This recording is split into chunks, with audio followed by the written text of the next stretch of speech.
Hello students, I'm Divya Kashyap from IVES Education. As you all know that I'm your chemistry expert and we are doing class 12th chemistry. So we will be continuing the chapter D and F block elements जिसके अंदर हम 2 videos already पढ़ चुके हैं and we are on the properties of D block.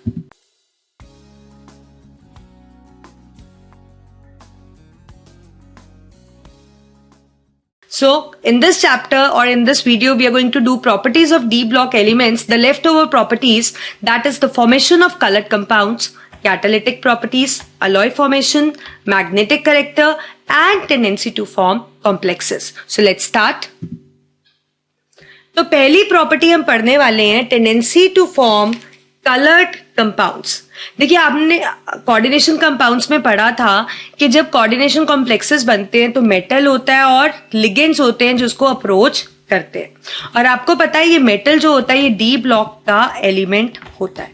तो जब ligand approach करता है तो आपको पता है कि इनिशियली तो जो डी ऑर्बिटल है वो डी जनरेट ऑर्बिटल है. मतलब इसमें जितने भी हमारे पास सबशेल्स हैं d x y z z x आपका x square minus Y square और डी जेड स्क्वायर, इन सब की सेम एनर्जी है. लेकिन लिगेंड जब इसको अप्रोच करता है तो इनके बीच में रिपल्शंस होती है जिस वजह से डी जनरेसी ब्रेक हो जाती है and they get splitted into 2 parts. One is the axial set जो एक्सिस वाला सेट है, मतलब D X square minus Y square और डी जेड स्क्वायर, और इनकी एनर्जी को हम क्या बुलाते हैं ईजी.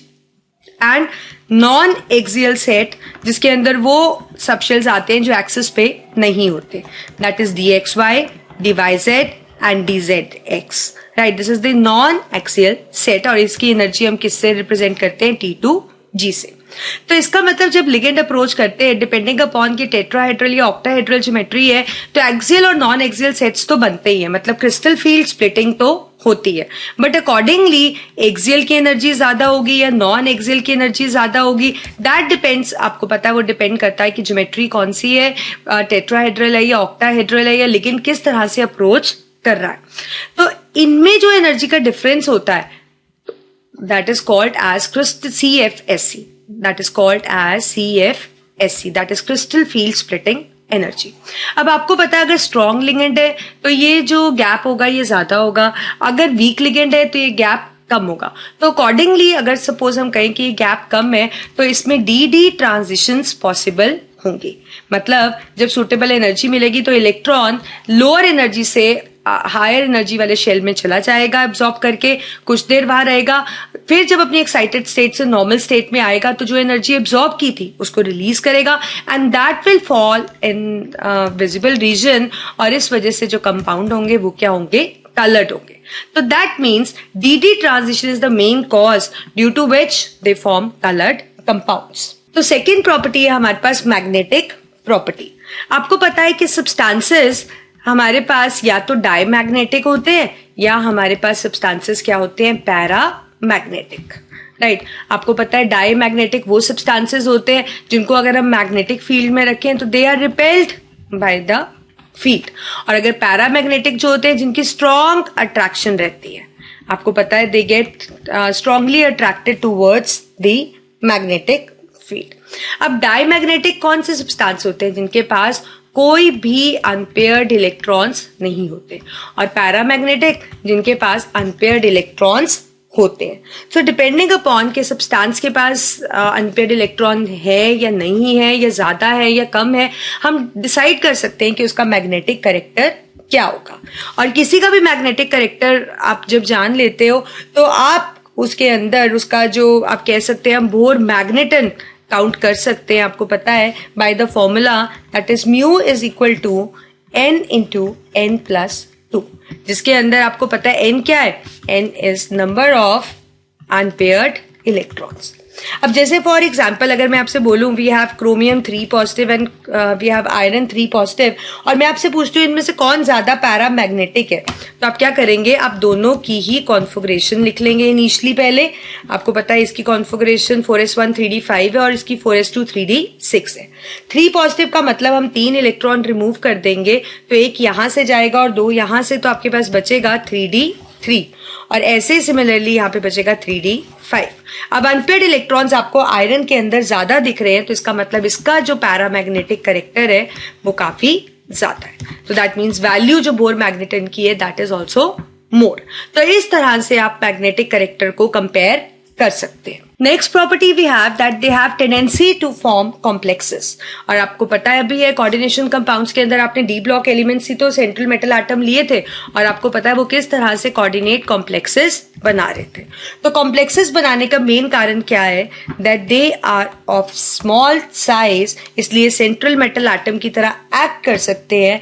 एंड मोर ओवर सबसे इंपॉर्टेंट बात, they have vacant d orbital, so they can accommodate as much as electrons they want, right? So this is the reason that they form coordination complexes. Another property we have, हमने पढ़ा था कि they have a lot of industrial use, क्योंकि ये catalyst की तरह use होते हैं। Like we have iron, we have nickel, we have chromium, molybdenum, platinum, palladium, ये सब कैटलिस्ट की तरह यूज होते हैं। आपको पता है क्या रीजन है? रीजन ये है कि कैटलिस्ट जब भी किसी रिएक्शन का रेट बढ़ाता है, so it forms a kind of reaction intermediate, so they can form the best reaction intermediates. ये रिएक्शन के इंटरमीडिएट्स बना सकते हैं, which is the main property of catalyst to bring about reaction.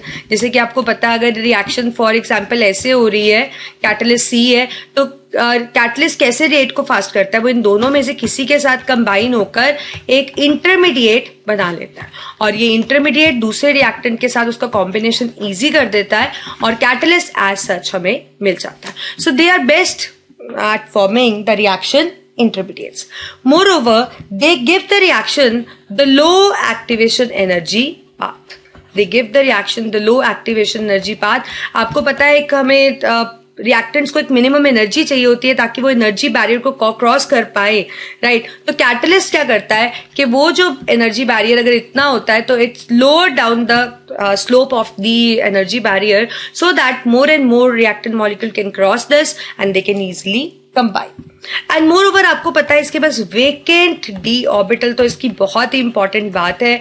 तो vacant D orbital है इसलिए ये temporary bonds बना सकता है and it do provide the large surface area for the reaction to occur on its surface. So these are the 4 characteristics which are very important, which are making D block elements use as a catalyst. Likewise, the another property is that they form alloys. They form alloys. आपको पता है alloys क्या होते हैं? Alloys are homogeneous mixture of 2 or more metals. Of 2 or more metals, यही होते हैं ना alloys, right? For example, आपको पता है जो स्टील है वो किसका alloy है? आयरन और कार्बन का। और आयरन के अंदर कार्बन जब हम डालते हैं तो वो क्या होता है? It becomes resistant to corrosion. It becomes resistant to corrosion. Similarly, आपको पता है जो ब्रास है that is an alloy of copper and zinc. तो जिंक इसके अंदर हम डाल रहे हैं क्योंकि जिंक इसकी प्रॉपर्टीज को इंप्रूव कर रहा है। सॉफ्ट को जो ब्रास होता है उसकी सॉफ्टनेस को हार्ड में कन्वर्ट कर रहा है। तो सिमिलरली जो अलॉयज है वो कब बन पाते हैं? अलॉयज एक तरह के सब्स्टिट्यूशनल सॉलिड्स होते हैं। क्या होते हैं? सब्स्टिट्यूशनल सॉलिड्स, जिसके अंदर आप कह सकते हो जैसे आपके पास सपोज एक सब्सटेंस के पार्टिकल्स हैं ये, तो जो डी ब्लॉक के एलिमेंट्स होते हैं they are approximate of same size. हमने पढ़ा उनका ऑलमोस्ट साइजेस क्या होते हैं? सेम।